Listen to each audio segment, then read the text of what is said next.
en un escenario donde las personas se vinculan con las cosas con independencia de que tengan derecho a ella o no. ¿Me comprenden? Es decir, se relaciona tanto con la casa el que la compra y es titular del derecho real de dominio como el usurpador que la ocupa porque la casa está allí abandonada o porque expulsa a patadas a los dueños que estaban durmiendo esa noche. Es tan poseedor el que compra la cartera esta tarde en Brune, en Calle Roca, como el que se la roba en la esquina arrebatándose. Porque cuando analizamos la relación fáctica de poder, es decir, la relación de hecho que el sujeto establece con la cosa, vemos esa escena materializada con independencia del derecho que lo sustente, ¿comprende usted? Por supuesto que estudiantes de abogacía como son, advertirán que no es indiferente si hay o no hay derecho. Pero esto va a tener sentido a la hora de hablar de las consecuencias, es decir, de los efectos de esas relaciones. Pero para fotografiar la relación, yo prescindo, es decir, omito, no me importa si el sujeto lo hace en base a un sustento jurídico o no. Si el sujeto es titular de un derecho real o personal para poseer o tener o no. Entonces vamos a analizar esto, ¿no? Las relaciones de poder como relaciones fácticas. Y adviertan que la palabra poder no es una palabra cualquiera. Poder alude a potestad, a que ese sujeto tiene facultades sobre la cosa y también tendrá deberes. Es una relación de poder que da señorío, que le otorga potestades sobre la cosa. Con o sin derecho, ¿comprenden? El ocupa de un terreno, tanto como hay aquí en Rosario, más afuera, levanta su casa, funciona como ejerciendo un poder sobre la cosa, sobre el terreno. Y probablemente sin tener derecho alguno a hacerlo. No tiene título alguno, no tiene derecho real ni personal alguno. Ya veremos, ¿no? Ya veremos. Siempre advierto yo que este es un tema bastante, no puedo decir del todo porque tengo algunas ideas. Ha sido históricamente un tema muy gelatinoso para estudiantes y profesionales. El tema de la posesión como tal, en abstracto, yo diría, despojado del derecho que lo nutre en cuanto a esto que existe, siempre existe. Ha sido un tema denso. Creo que a eso ha sumado la complejidad normativa de Vélez.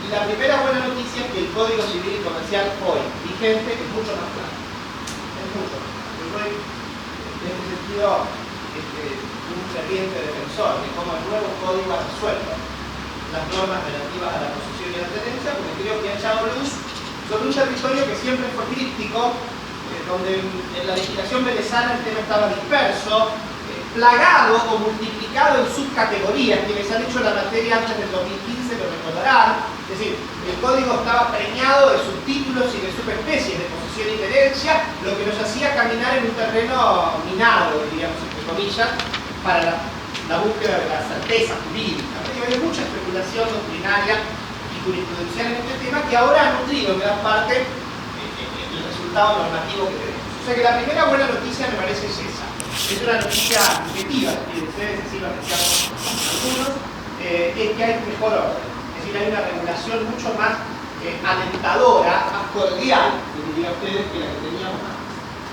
Luego, objetivamente, sin duda, yo puedo decirles que hay dos grandes buenas noticias que son ya elementos a tener en cuenta, datos para los cuales, o de la mano de los cuales este tema tiene que ser investigado o analizado.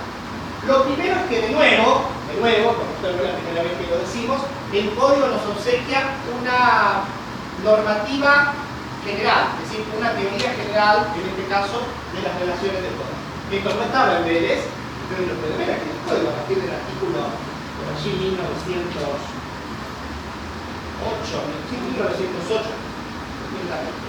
hay un primer capítulo, que es el título 2, que establece un menú de normas, un conjunto de normas, bajo el título, lo ven ahí, lo tienen abierto al código, de disposiciones generales. Acá estamos hablando de normas comunes, de una teoría general. Esto es, como siempre, bienvenido. Yo ya expliqué, porque cuando justifiqué lo bueno que resultaba que el código dispusiera una teoría general de los derechos reales, ¿se acuerdan ustedes? Lo mismo digo acá.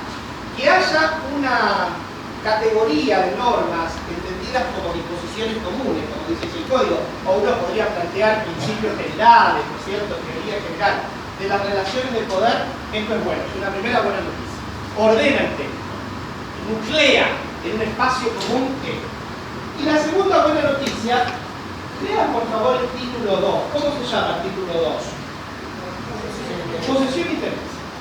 La segunda, muy buena noticia, yo les diría tanto o mejor que la anterior, es que el código ha resuelto que hay una enorme cantidad de situaciones en las que puede hablarse mancomunadamente de la posesión y la tenencia. Es decir, en definitiva, la noticia es que se ha establecido un menú general apto tanto para la posesión como para la tenencia. Nosotros en Vélez no teníamos. En Vélez teníamos disperso en todo el código normativas de posesión y luego normativas de tenencia. Había que hacer una búsqueda, un buceo, un ordenamiento propio.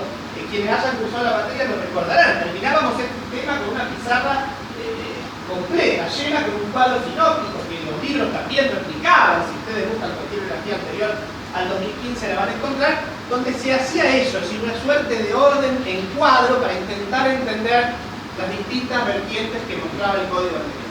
Este dice, no, miren, a ver, la posesión y la tenencia son dos relaciones de poder, distintas, por supuesto, si no, no tendría sentido la distinción nominal, pero tienen una cantidad de cosas en común.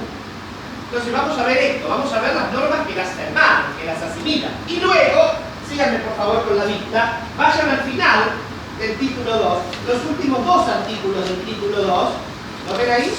Los últimos dos artículos del título 2, no del capítulo, del título 2, porque luego título 3 empiezan los derechos reales en particular, con el título 3 empieza ¿qué? Niños. Entonces los últimos dos artículos del título 2, ¿cómo se llaman? Efectos propios y el otro, efectos propios de la tenencia. ¿Qué les dice así la norma? Aquí estamos ya en condiciones de establecer las diferencias técnicas específicas, pero en gran parte, haremos algunas limpiezas, en gran parte lo que hemos venido diciendo hasta aquí es válido tanto para las relaciones de poder a las que llamaremos posesorias o de posesión y a las que competen a la relación de tenencia. Vean ustedes, es decir, estas dos me parece son extraordinarias noticias, si ustedes quieren una tercera. Una primera que es el orden nuevo, la nueva arquitectura del código que ubica bien en un título común. En segundo lugar, esto de ofrecer una teoría general de las relaciones de poder. Y en tercer lugar, que esta teoría general no distingue entre posesión y tenencia, sino que las mancomuna, es decir, las trabaja como las dos grandes relaciones de poder que el sistema jurídico argentino reconoce, entendiendo por esto las potestades que fácticamente una persona puede establecer respecto a una cosa. Y ahí les marco lo que dije hace 10 o 15 minutos, ¿no? Que las relaciones de poder de las que vamos a hablar solo pueden ejercerse sobre cosas. Acá sí, técnicamente, insisto, excluimos a los bienes. Todos recordarán aquí que los bienes pueden ser también, cuando la ley taxativamente lo permita, objeto de un derecho real, pero no podrán ser objeto de una relación posesoria o de tenencia. La posesión y la tenencia solo pueden recaer sobre cosas. ¿Por qué? Bueno, está implícito en el concepto. Porque si la posesión y la tenencia son relaciones de poder, de hecho, yo necesito la materialización del mismo. Necesito lo corpóreo de la cosa sobre la cual ese sujeto ejerce su potestad. Por tanto, estamos hablando de relaciones fácticas. En cambio, cuando yo hablo de relaciones jurídicas, es decir, de proyección de derechos, nada me impediría en principio que yo pueda ejercer esos derechos sobre bienes que no sean cosas, como en el caso de algunos derechos reales, según hemos hablado la semana pasada. Entonces, esto como menú introductorio, ¿no es cierto? Es decir, esta cuestión en donde que dicen qué pasa, porque ya veo a tres que se han puesto la campera. ¿Qué hacemos? Democratizamos el debate. ¿Quieren que apague? ¿Qué hacemos? Acá pasa como cuando los fumadores eran mayoría y los no fumadores tenían pudor de decir que apaguen en Toscana. Eso es lo que pasa. Pero bueno, cerré los ventiladores. Vamos a ver si consumimos un poco la temperatura y... Me dicen en un rato. Tengo más tiempo. Yo creo que entre me sigue la charla me voy a olvidar. Pero si alguna tiene consciente dificultad, me dice compañero, en un sentido no político del término, yo no voy a politizar nada. Vamos. ¿Está clara esta introducción? ¿Verdad que sí? ¿Está clara? Es decir, es un apéndice, ¿no? Es una prolegómena. Vamos a empezar a plantear los temas. Ahora, que la posesión y la tenencia sean las relaciones de poder que el Código Civil y Comercial argentino aceptan o asumen como posibles, no significa que las personas no se puedan vincular de otra manera con las cosas. Existen otras vinculaciones posibles de menor cuantía que no llegan a esta entidad, es decir, no llegan a constituir una relación de poder. Es decir, las personas se vinculan de múltiples maneras con las cosas sin tener una relación de poder sobre ellas.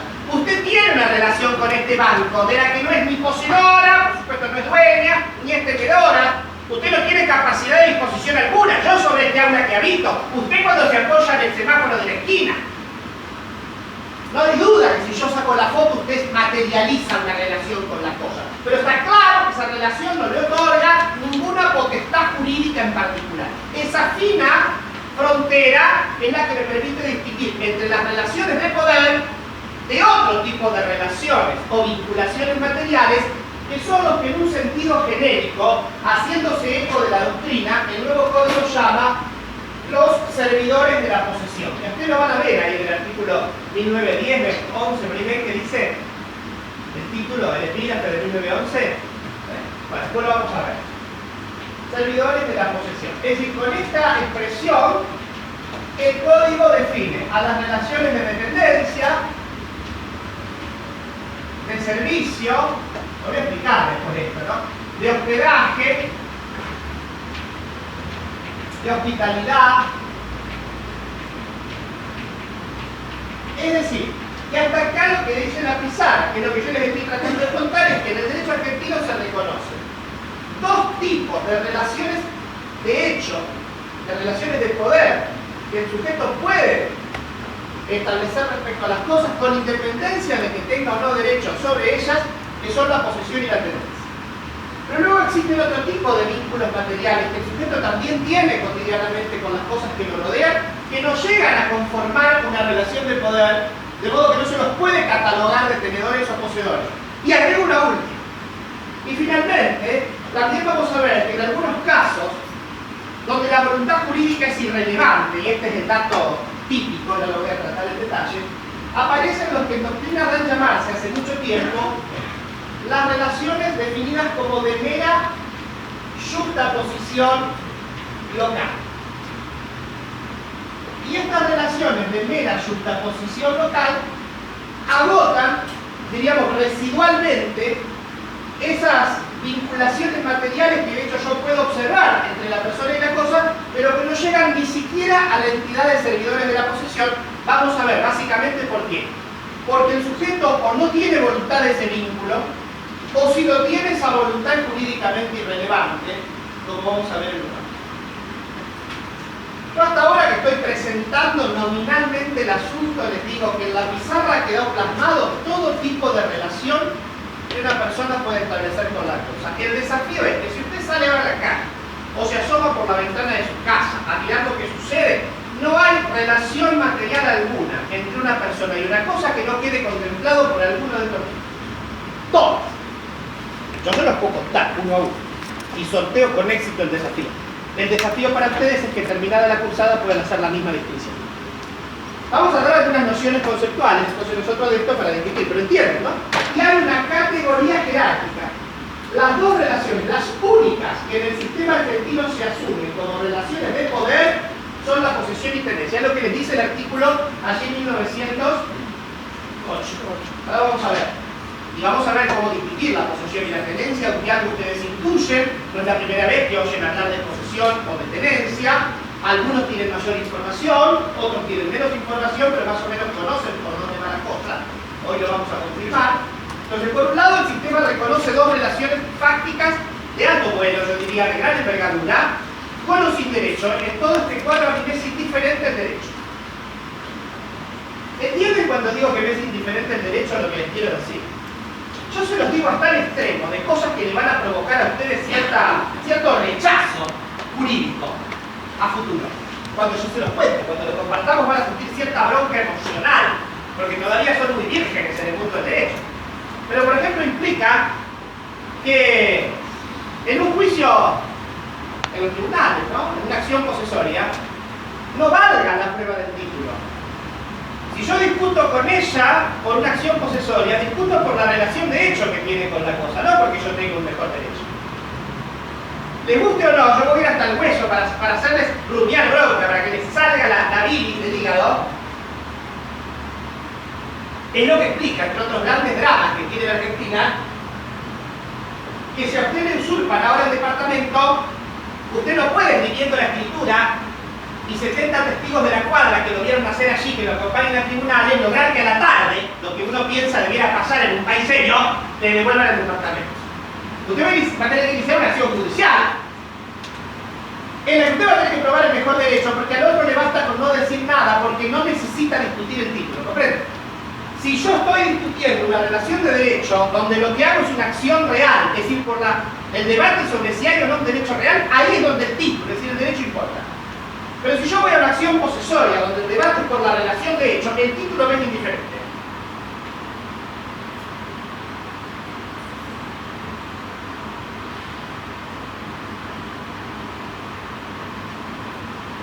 Vamos a ver que nuestro sistema viene avalado esto, no es una crítica al sistema, por nuestras fuentes y nuestra historia y nuestra cultura jurídica. En las relaciones de poder, como pudieran ser la posesión, un sujeto posee porque posee. No necesita mostrar título de la posesión.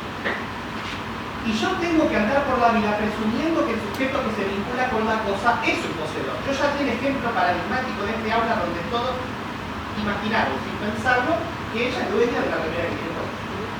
No andamos por la vida pensándolo. ¿Y quiere llevarlo a más? Usted subiéndose a la moto que estacionó acá enfrente, él subiéndose al auto. Es decir, hay una presunción nacida de la relación material con la cosa que pone en cabeza del otro que se opone, pero va. En la práctica, en un sistema como el nuestro que no siempre sigue los ritmos temporales que desearíamos, sucede que a lo mejor a usted el departamento se lo devuelven a los 6 meses o a los 2 años. Y el dueño intuye que lo que le van a devolver es una tapera porque se han llevado hasta el inodoro. Probablemente una contraparte insolvente, de la que nace para rescatar. Lo que hace muchas veces que el hombre común caiga en situaciones, tal vez, a mí no me consta, nunca me ha pasado, es una especulación, tal vez no posible. Es que el sujeto, cuando usted le cuenta las consecuencias, le diga: no se preocupe, doctor, no inicie ninguna acción, yo tengo 3 primos grandotes. ¿Entienden lo que es eso? Eso es el hombre que dice: yo voy a recurrir a las vías de hecho para sacar al ocupa de la casa quinta. Y no un proceso donde cuando el expediente entre, cuando usted me haga la demanda, en el mejor de los casos, y es viernes, señor, el martes lo presento, venga a firmarme poder, lo hacemos con patrocinio, va al sorteo de mesa entrada, cayó el distrito 14, bueno, iglesia colegial que fuese, y luego el demandado, cuando le llega a los 15 días, si le llega, porque primero tiene que salir la providencia y hacerse la cédula, lo primero que hace, si tiene una buena defensa, es recusar al tribunal, sin causa. Y son 2 meses más. ¿Entiende lo que pasa en la práctica? El hombre común no lo entiende. Mi padre, ¿se acuerdan de mi papá en la vereda que diría: hijo, ¿qué daño haces con lo que enseñas? No, lo dije para abajo. Él me diría: yo llamo a tus primos. Vamos. ¿Entiende lo que digo? Con el agravante de que si mi padre con sus primos expulsan al poseedor vicioso, es decir, al usurpador, este tiene derecho de ir al distrito de la ciudad y decirle al juzgado: devuélvame la posesión de la cosa. Y el juez está obligado a devolvérsela. Y mandar a mi padre a la casa de su hermana Carola. Y demuestra que... hasta que luego mi padre, por una nueva acción, pruebe su derecho. Como consecuencia de la vía de hecho por la cual, violando el proceso normado, recuperó la cosa. ¿Quién va a denunciar? ¿Ha visto por qué le sale la bilis? Bueno, ya lo vamos a hablar. Esto está mal, la bilis, para nada. Porque no hay que pensar las cosas desde el ejemplo, desde la excepcionalidad dolorosa. Hay que pensarla desde lo que en los hechos acontece, cotidiana y masivamente. Y la verdad, que vuelvo al ejemplo tradicional. En lo cotidiano, la mayoría de nosotros es un poseedor con derechos, es decir, anda vinculándose con las cosas con las que lo liga algo o a las que el sistema lo habilita a vincularse. Yo camino por calle Pellegrini porque hay una norma de derecho público que me dice que las cosas del dominio público tienen un disfrute equitativo de todos los ciudadanos, salvo que el Estado le otorgue un permiso especial al pochoclero que le dice que él tiene derecho a estar acá y no yo, o a don Ferro que se instala a largo tiempo levantando un edificio y pagará un canon por ello. La mayoría de nosotros se vincula de manera lícita, ¿comprenden? Entonces, a la hora de realizar o de pensar qué es lo que el sistema jurídico capta como valioso, bueno, nuestro sistema se inclina por definir la relación de hecho que vincula al sujeto con la cosa es una relación que yo tengo que presumir es lícita. Por eso no me importa a priori la prueba del derecho. Será en todo caso motivo de un debate a posteriori por los canales jurídicos que las vías de derecho consideren adecuadas. Pero a priori yo debo entender que allí hay una relación válida. Es como que el derecho no puede negar lo que ve, no puede omitir lo que se le presenta. Y claro, esto por supuesto que en algunos casos podrá llevar a consolidar temporalmente algo parecido a lo que al hombre común y al interés particular le resulta injusto. Pero la verdad es que ustedes saben que la justicia de la generalidad tributa y sacrifica la injusticia de lo particular. Es cierto también, porque piensen que de no ser estas las reglas principales, es decir, los principios reglas, los principios generales, yo tendría que andar por la vida con la presunción inversa de que cualquiera de nosotros se vincula con las cosas sin derecho a vincularse. Es decir, exigiría a cada uno tener que ir provisto como un equeco de acreditaciones, ¿no es cierto?, o de pocardas, o de membresías, o de diplomas, o de títulos que justifiquen su derecho a tener a un poder. Bueno, es decir que con este panorama, volviendo a lo conceptual, si yo saco una foto posible, un mapeo, hago un mapeo de las múltiples relaciones que una persona puede establecer con una cosa, me encuentro con todas estas, de las cuales solo dos llegan a ser relaciones de poder. ¿Qué significa estas relaciones de poder? Que le otorgan al sujeto ciertas potestades jurídicas, es decir, que el derecho le concede poderes específicos sobre la cosa.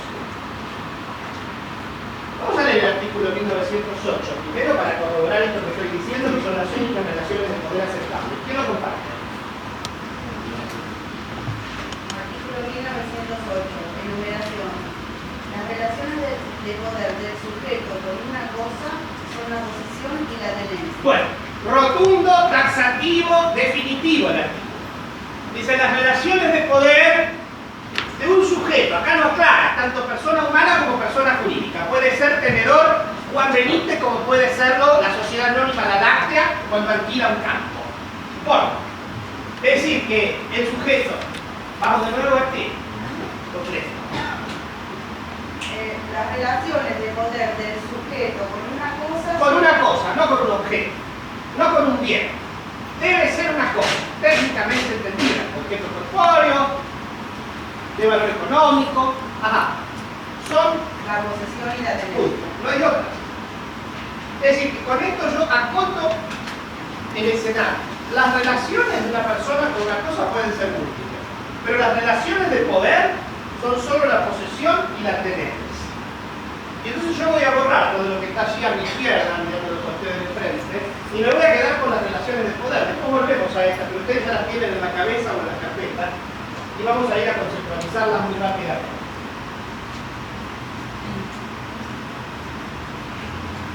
Las relaciones de poder son entonces, dice el código, la posesión y la tenencia. ¿Cómo distinguirlas? Bueno, ahí vienen dos normas.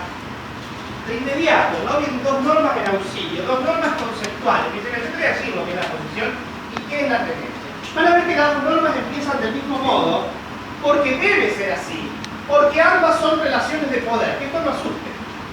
La diferencia surge en el andar del concepto, no en el inicio. Acá hablamos de figuras muy similares. ¿Me entienden lo que digo con esto? Es como si yo hablo del hurto y del robo, querido. Ustedes saben que son dos instituciones diferentes, pero también saben que las hermanan muchas cosas, que es la apropiación de una cosa ajena, sin el consentimiento del dueño, que están tipificadas como delito. Como si yo hablara de la compraventa y la permuta. Ustedes saben que son cosas distintas técnicamente, pero también saben las similitudes que las hermanan. Pero acá hablamos de eso, son dos relaciones de poder. No son lo mismo. Vamos a ver qué la distingue. Pero ambas son relaciones de poder. Si no hay una relación de poder, no hay ni posesión ni tenencia. Bueno, ¿quién va? ¿Quién se arriesga con el artículo entonces? 1909.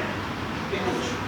Posesión. Hay posesión cuando una persona, por sí o por medio de otra, ejerce un poder de hecho sobre una cosa, comportándose como titular de un derecho real, lo sea o no.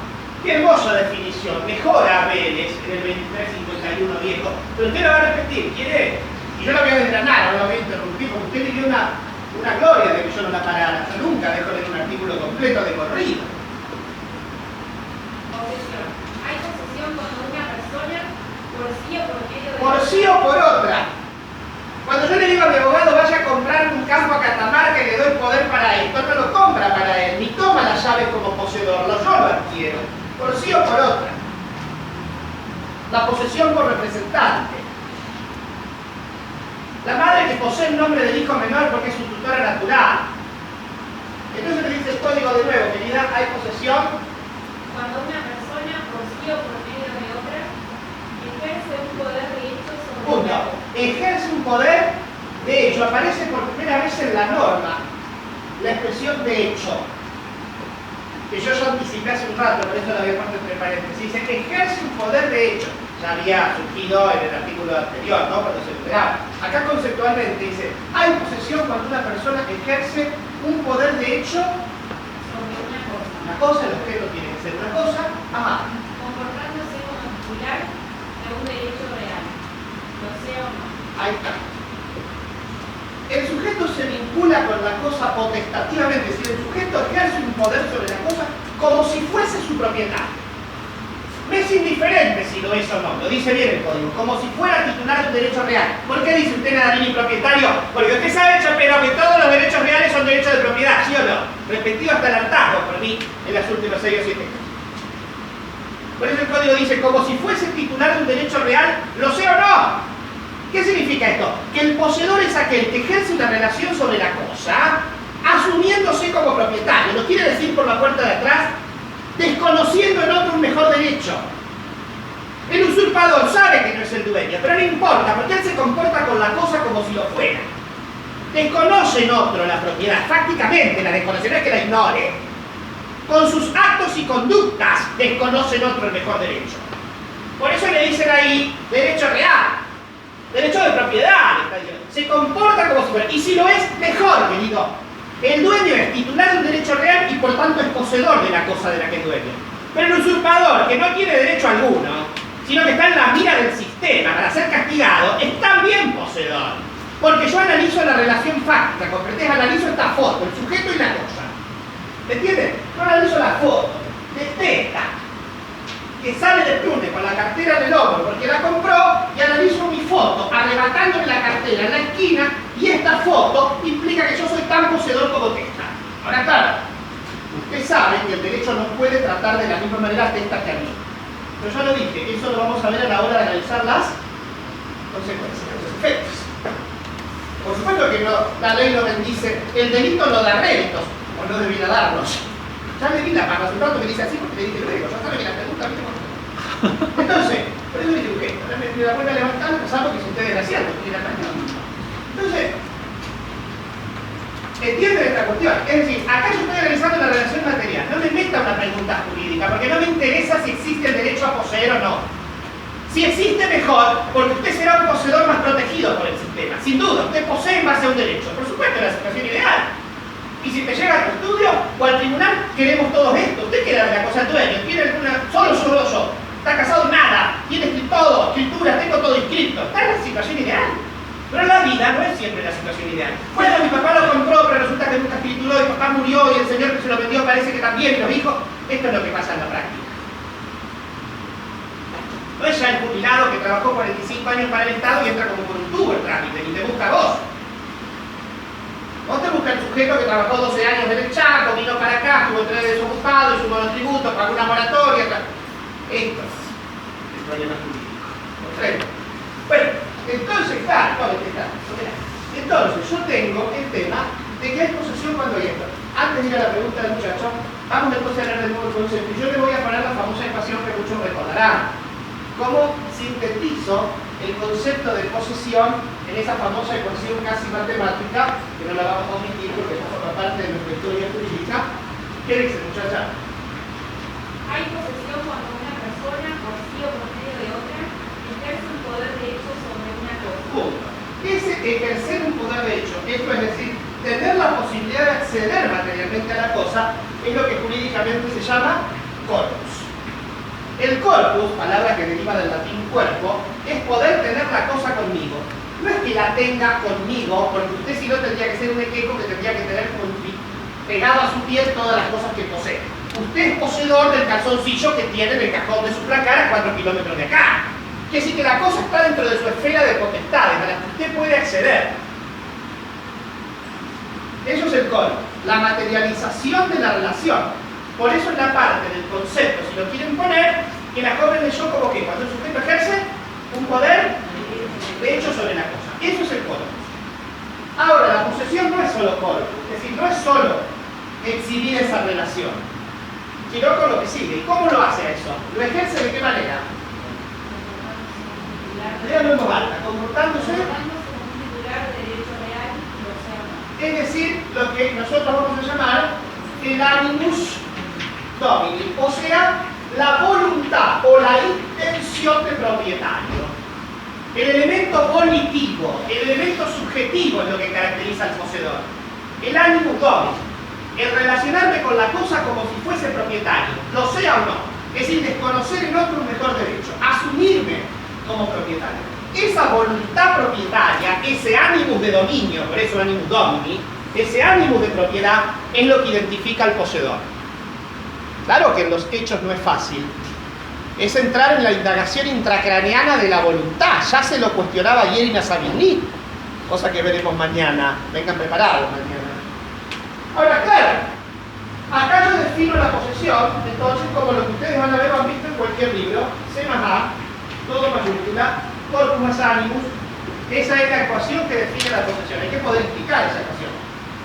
¿Qué es el corpus? La relación de poder que de hecho una persona ejerce sobre una cosa.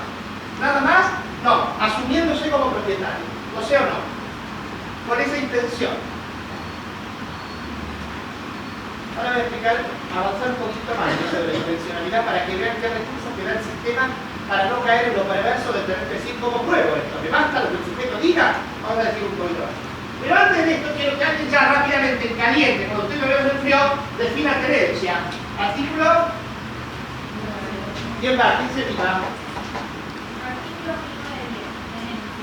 Hay tenencia cuando una persona, por sí o por medio de otra, ejerce un poder de hecho sobre una cosa. Punto. Hasta acá es igual que el concepto anterior, ¿no ven?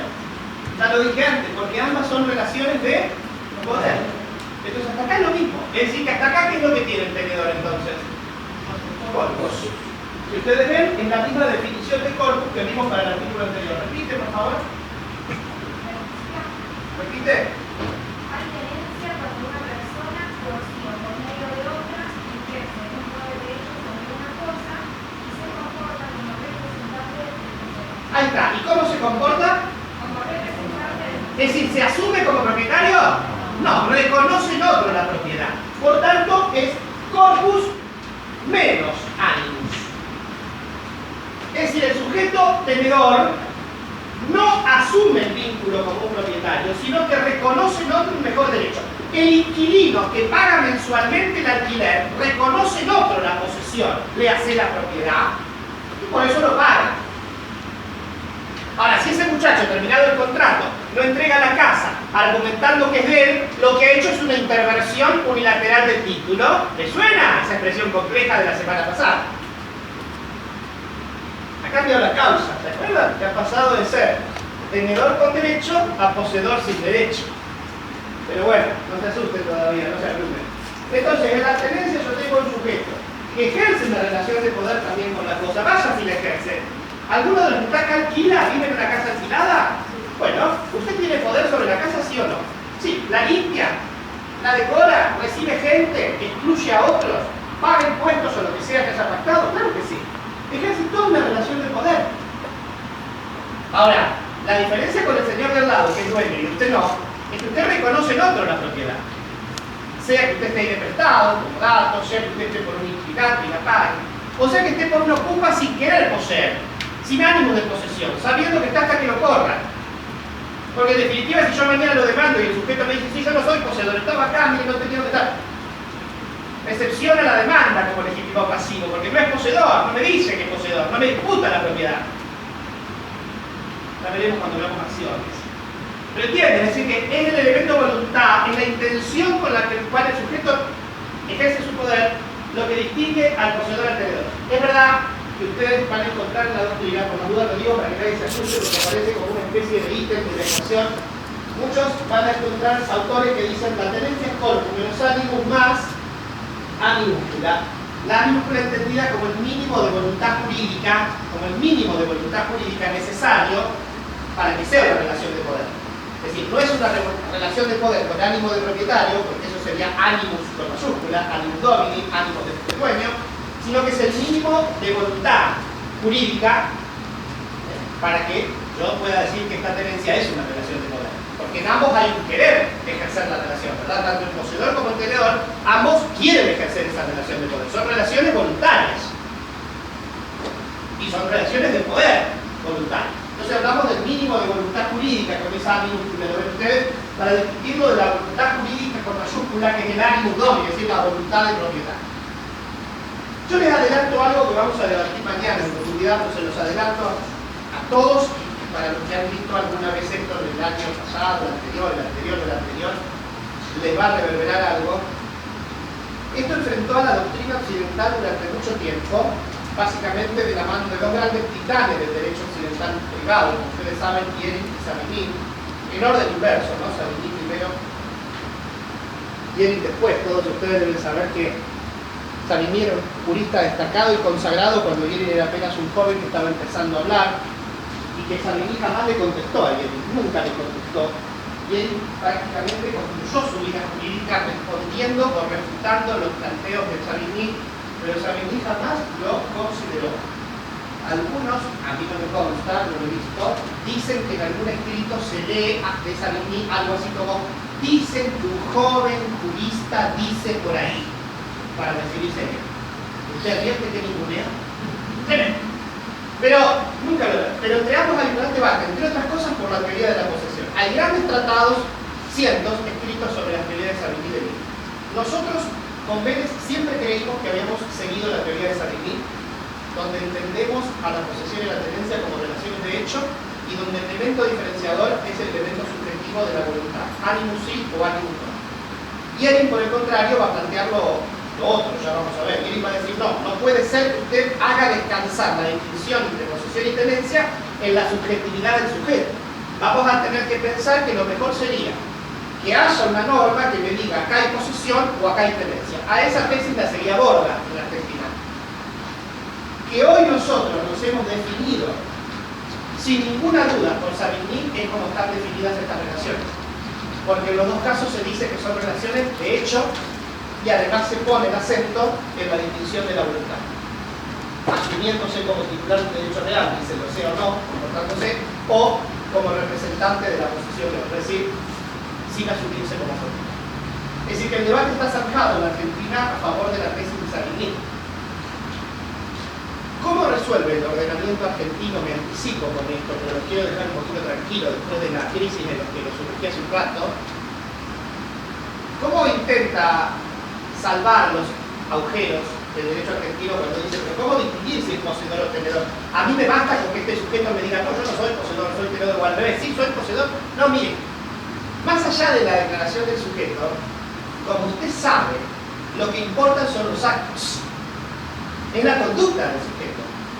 Si yo realizo sobre un terreno, levanto una casa, lo encierro, es decir, lo cerco, planto árboles, aunque yo no le asuma como poseedor, estoy realizando actos posesorios.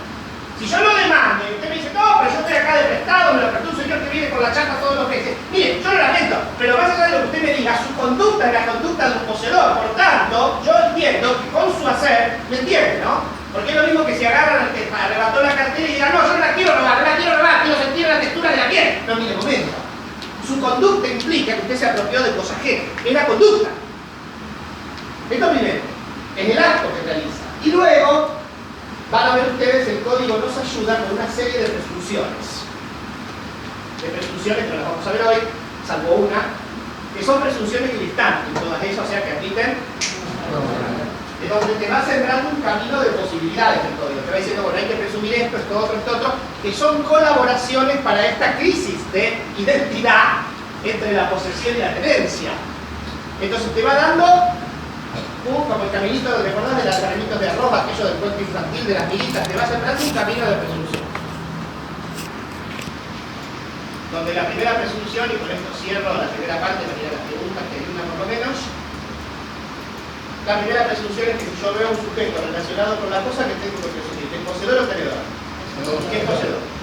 Y el que diga que es tenedor tendrá que probarlo. Y yo digo, no, a ver, no está allí por eso. Se quedó allí, pero teníamos antes un contrato de locación y era mi tenedor, me pagó, tengo acá los recibos, yo tengo que probarlo. No era. Sí. No, ya está, ya la resolví. ¿Se agotó? ¿Se la olvidó o se la respondí? La respondió. ¿Seguro? Sí. ¿Ven hasta acá cómo vienen los tiros? ¿Lo ven seguro? Ah, bueno, Nadine, pero usted dijo, ¿qué dije? Usted dijo que en realidad el sistema solo reconoce dos relaciones de poder, prácticamente hablando, ¿no? La posesión y la tenencia, pero que el sujeto se puede vincular con las cosas de otra manera, dando lugar a las relaciones que se definen como servidores de la posesión. Y en ellas no hay relación de poder, pero hay una relación del sujeto con la cosa. Vamos a leer el artículo siguiente, que en realidad es un artículo que encierra dos normas. Cuando ustedes vean el artículo 1911, ¿verdad? Se van a encontrar con que es un artículo que encierra dos normas, cosa muy común. El 1892 que leímos la semana pasada encerraba por lo menos cuatro, ¿no? Este encierra dos. En primer lugar, una presunción iudistantum, la que acabamos de compartir. Y en segundo lugar, una definición no conceptual, pero sí nominal, sobre los servidores de la posesión. Entonces, vamos a ir al 1911 y se los dejo leer y algunas cosas voy a decir. ¿Quién va? Sí.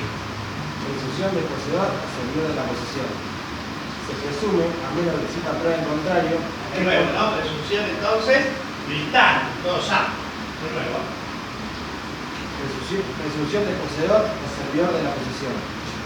Se presume, a menos que exista prueba en contrario, que el poseedor quien ejerce un poder de hecho sobre una cosa. Esta presunción. Qué interesante.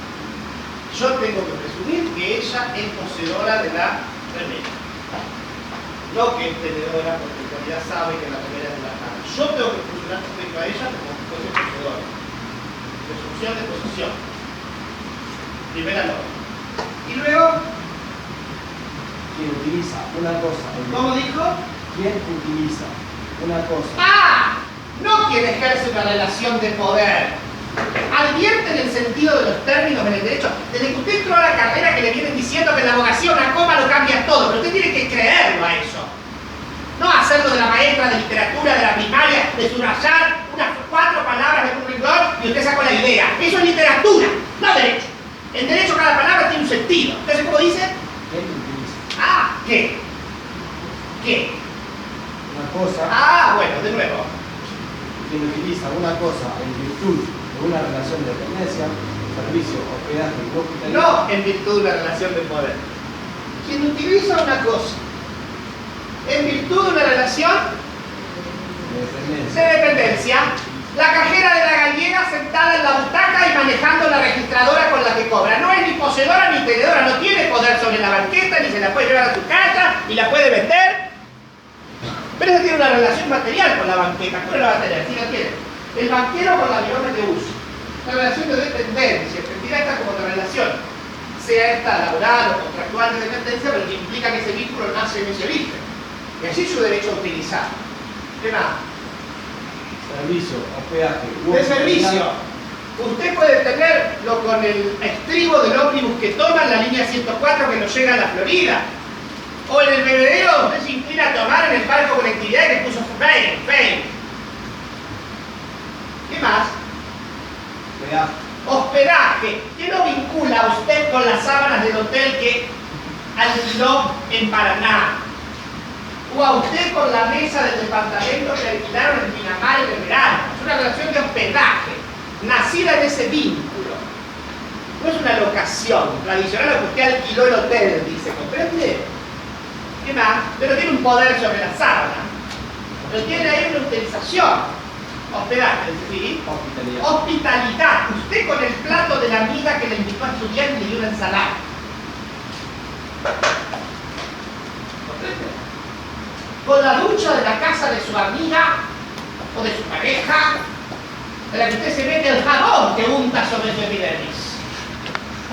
Está nacida en una relación de hospitalidad.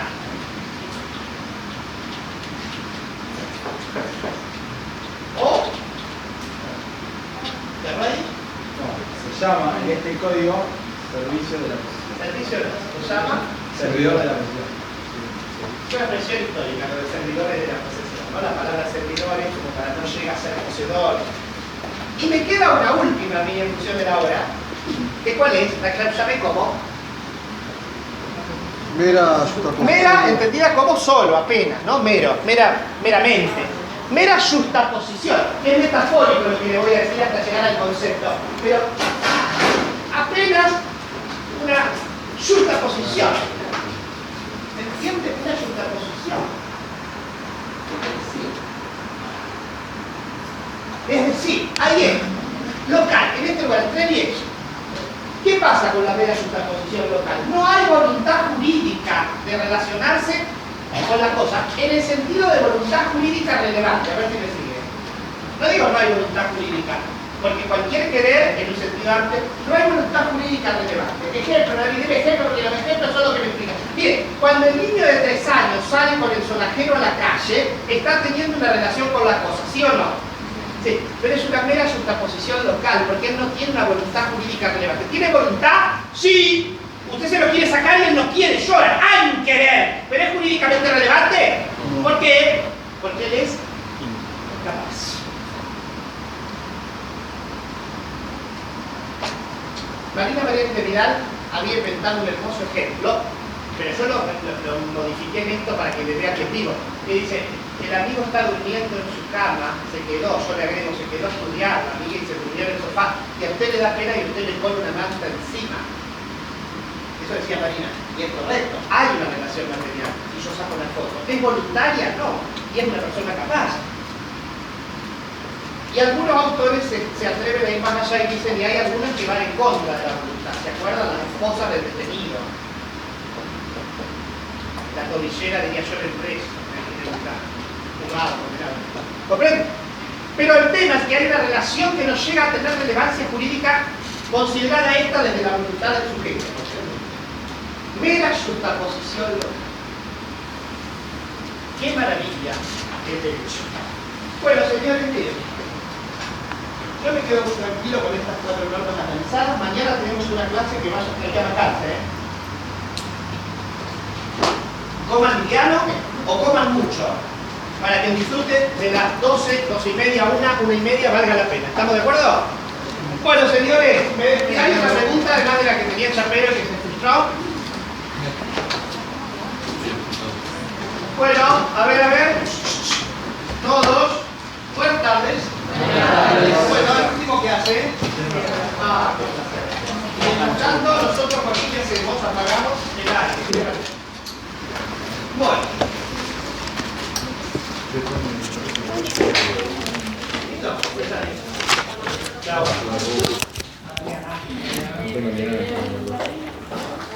Bueno, ahora.